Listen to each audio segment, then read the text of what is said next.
Hola quechua hablantes y futuros quechua hablantes. Hoy vamos a aprender cómo puedes decir bailes de TikTok con canciones en español pero en el idioma quechua. ¿Quieres saber de esto? Quédate y ya volvemos.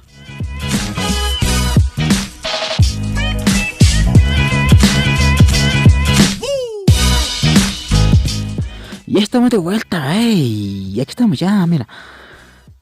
Esta palabra quieres aprender, ¿verdad? Yo sé que sí. Bueno, empecemos. Bailes de TikTok con canciones en español.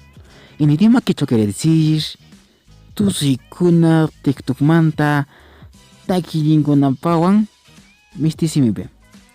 Ahora vamos con lento, Tusikuna tiktukmanta takilinguna pawan mistisimipe. Bueno, espero que has aprendido algo. Si quieres saber más de estos o quieres aprender, ¿qué esperas? Suscríbete.